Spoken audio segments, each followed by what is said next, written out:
2, 1. Good Wednesday morning, everybody, and welcome to KSAT News Now, streaming from the KSAT 12 newsroom. And joining me today is the one and only Tiffany Huertas. Thank you very much for being with us.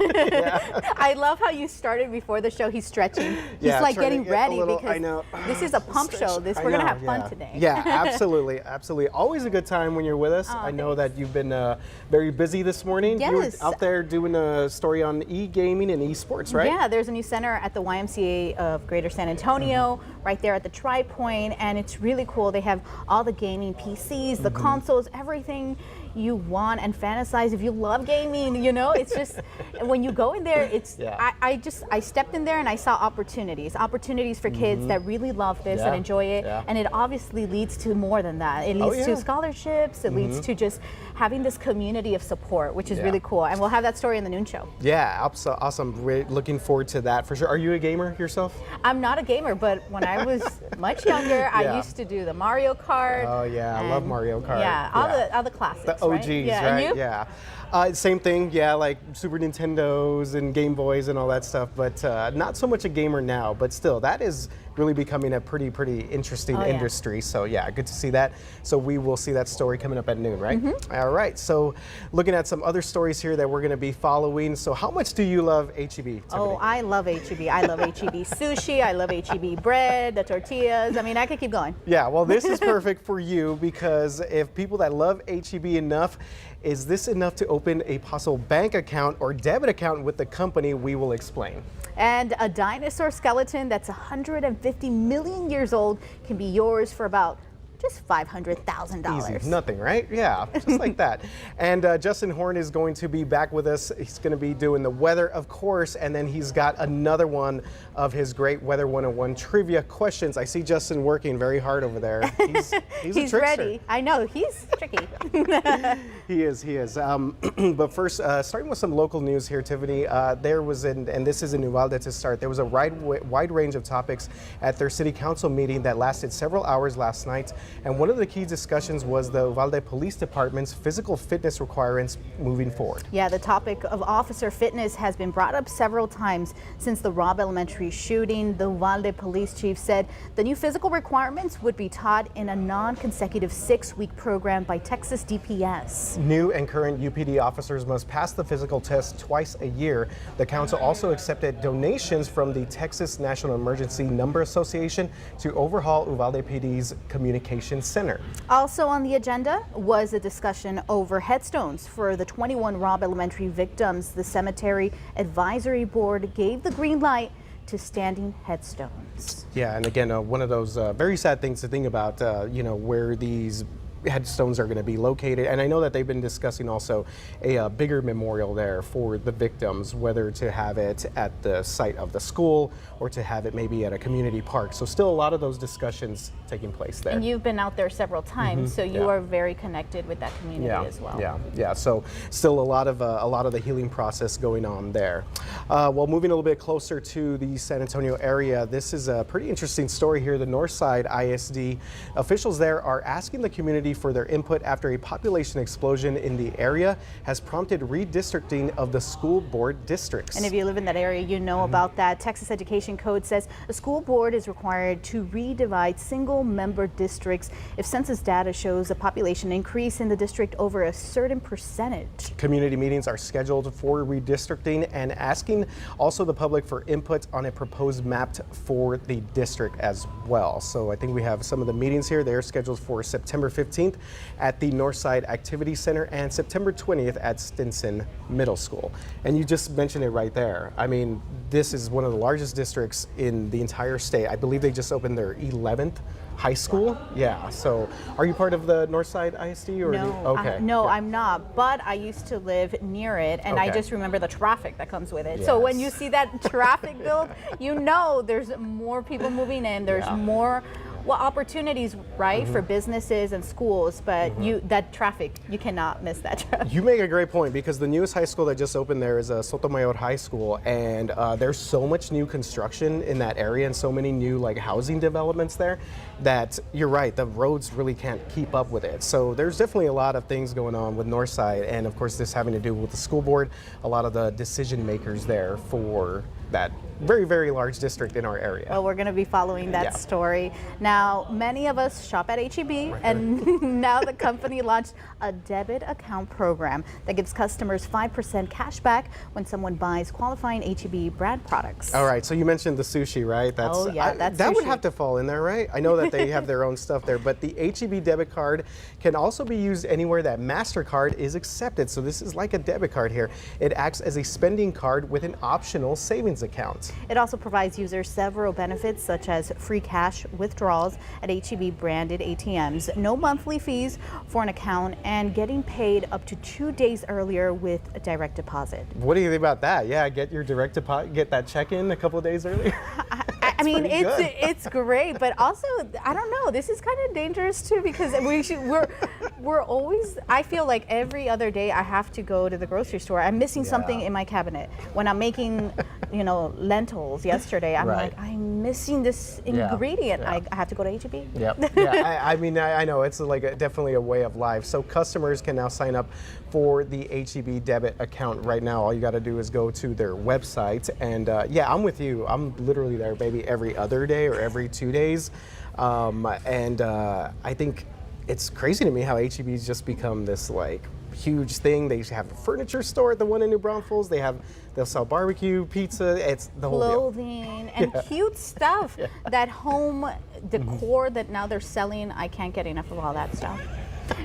And for every occasion, right? Birthdays, everything. You can just go one stop. I mean, okay, we love you. Is this HEB. something? Yeah, I We love know. Yeah, end of discussion there. All right, moving on to another story here. Big consumer news here. The U.S. is planning on spending $900 million on electric vehicle charging stations. President Biden is expected to make the announcement in a speech at the Detroit Auto Show today. The money will help build charging locations across 53,000 miles of the highway system across the country. And the White House says the investment will create more jobs, help with climate change, and position the U.S. to lead the future of electric vehicles. Okay, yeah. So I think we've had, I don't know if we've discussed this, but what are your thoughts on electric vehicles? Do you have one or? No, I think they're great, and I mean, it's a step forward in, their mission of these companies of doing better and all that, but it's going to take a while. I feel like it's growing, and we're seeing more of these charging stations, but I don't know, I'm still a little bit in the edge. How about you? Same here. I think the thing that worries me the most is just when you have to go on these long road trips, that the battery power and your battery life does not last very long. I think even on like the Teslas, they're about like 4 hours, maybe 4 to 6 hours. And now they do have this thing where you can like supercharge the battery, but then that costs extra, and it just becomes like a whole different thing. But yeah, I don't know. I'm still not fully on board with that yet. And how about you, Justin? What do you think about that? Well, putting me on the spot here, this sounds great. I guess it's a problem if you live in El Paso, right? You got to drive. Well, that's what I'm thinking. Yeah, when I have to drive back home to see my family, it's like an 8-9 hour drive. So and a lot lot of us have family really far away from where we live. So I don't want to be stuck. Yeah, no, none of that. And speaking of, what's up? The one and only, you can't clone him, Justin Horn. You can't clone him. I like that. Well, that's good to know. I know. I feel relieved. Yes, so we've got a trivia question for you this morning, and it has to do with the tropics because we have something brewing out there in the Atlantic. Okay. This is kind of a tough question, so stick with me here. According to NOAA, which city or area has the highest frequency of hurricanes? Your choices are Galveston, the Outer Banks, North Carolina, New Orleans, or Miami. Are you trying to trick me because I'm originally from Miami? You're trying to. You know. Okay. You know. Well, I've been through several hurricanes since I was very young. Yes. I know Miami gets some for sure. Most memorable, Andrew. Andrew, yeah. Yep. And I was living on Miami Beach at that time, Oh, so wow. you could imagine. So I would think. I'm going to go with 305. Whoa, okay. Reppin'. I got like to it. go there. Okay. What do you got, RJ? All right. Well, But I know let's see. New Orleans the sounds highest really good, though. frequency of hurricanes. Yep. You know what? I'm just going to stick with the Gulf of Mexico. I'm going to go with A, Galveston. But before you reveal the answer, Dylan, do you have a... Yes, I love the fact that everyone just went with their... That's what I was going to say, but I Okay. just had to give some love to Miami. Okay. Nolans. Well, 305 wins the day. Oh my God! You know, wow. that's it's sort of You a literally sort of a just- dubious distinction. But here's what I'll tell you, and that this is why this question in question for is this is why this question is tough, because all of these places really have a high frequency, and it depends on kind of what data you look at. Okay. But if you're looking at the last 126 years, Miami edges out the others just barely. So Miami has a 16% chance in any given year of seeing a tropical cyclone. Outer Banks is about a 15% chance. New Orleans is 11% chance, and Houston falls just below that. But if you're looking at the last few years, it's been Texas, right, that's been hit the hardest. Florida has been quiet. So these statistics, you can kind of play with them. But if you're looking as a whole, Miami has the highest frequency. And of course, it sits there on the end of a peninsula, so it kind of stands to reason that you would have the highest frequency there. So let's talk tropics.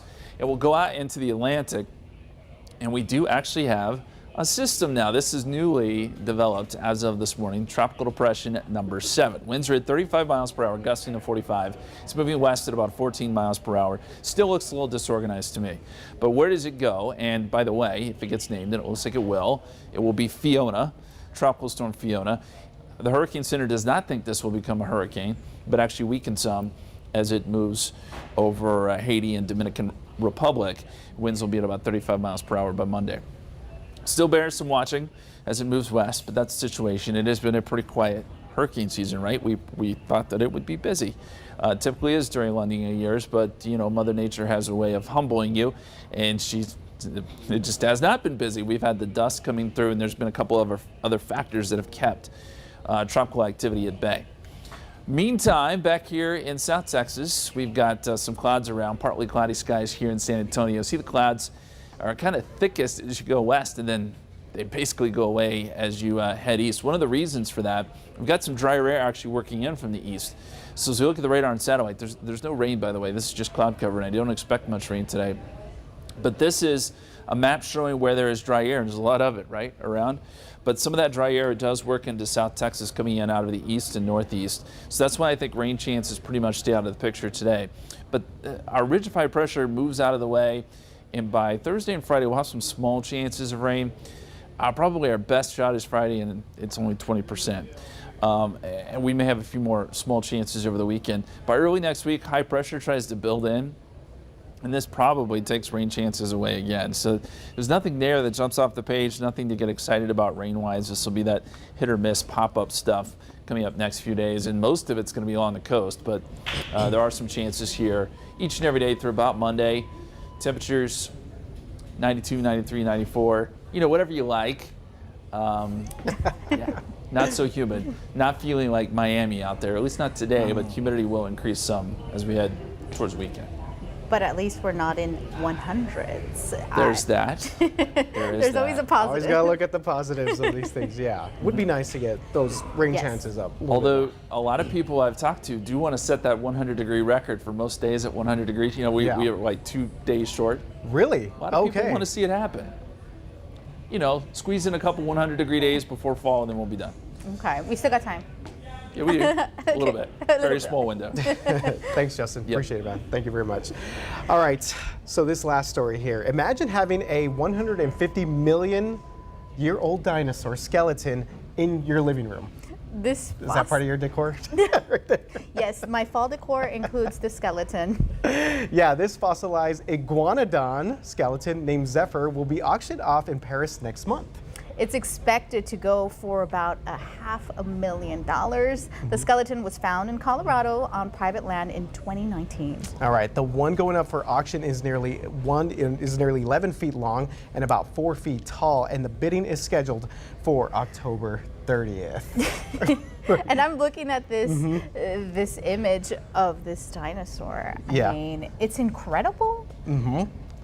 There are some people that I guess are a little upset that they're not putting this in a museum, and Yeah. that, you know what I mean, that they're just kind of like, well, why are they selling this off to the highest bidder? But I mean, I think if you're going to spend $500,000 on it, then sure, might as well get it in there. If you're kind of like getting rid of your art and putting in a dinosaur skeleton, good for you. Good for you that you have that spending power there. I like how the article says, bored with buying art to hang on your walls? Yeah, buy the dinosaur. Yeah, exactly. Forget the art on the walls. Now you have a skeleton of a dinosaur there. So, yeah, very interesting story, and we'll see how much it goes for. $500,000. Yeah, maybe. we'll see maybe who more. the lucky winner, if they even disclose it, but we'll Yeah, see who. that's true. That's true. Who gets it. All right, well, thank you very much, Tiffany, of course, for hanging Thank out with us on you. KSAT News Now. Always appreciate you being with us. It's fun. Yeah. It's always fun. Definitely. All right, guys, we will see you tomorrow right back here at 11 a.m. Have a good Wednesday.